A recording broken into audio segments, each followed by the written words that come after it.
applications of augmented reality. Microsoft implemented theirs in HoloLens devices, which they have commercialized.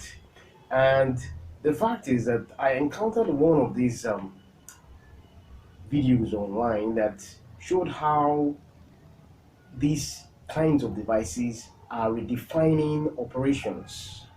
According to Lockheed Martin, a woman who is a principal investigator with a research firm in the US, she mentioned so very many benefits of augmented reality.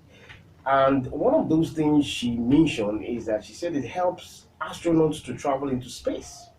And she also said that augmented reality um, makes or reduces operations, drastically, significantly.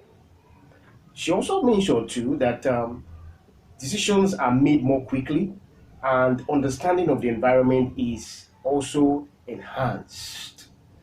Then, one thing you have to understand about augmented reality is that augmented reality is like a lens or a device that is embedded with intelligent software.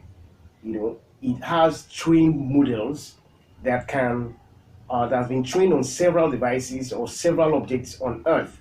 So when it sees one, it can actually detect, it can recognize, yes, and it can classify objects. So when you wear an augmented reality device, it works in such a way that the segments, objects are seen as segments. So if this is an animal, it will classify it and say, oh, this belongs to the category of animals.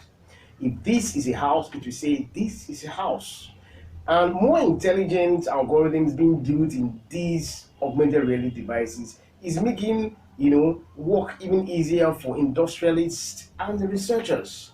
Imagine you wanting to fix the bonnet of a car and you wear an augmented reality, and the augmented reality device or the intelligent software tells you where the bonnet is shaking, and within that same environment it places it where it's supposed to be while you're wearing it, and you carry out that same vision tasks.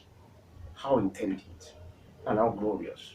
This is very good, and this is a way forward that I think much is yet to come. If you like this video, please share, subscribe, comment, and have a wonderful day.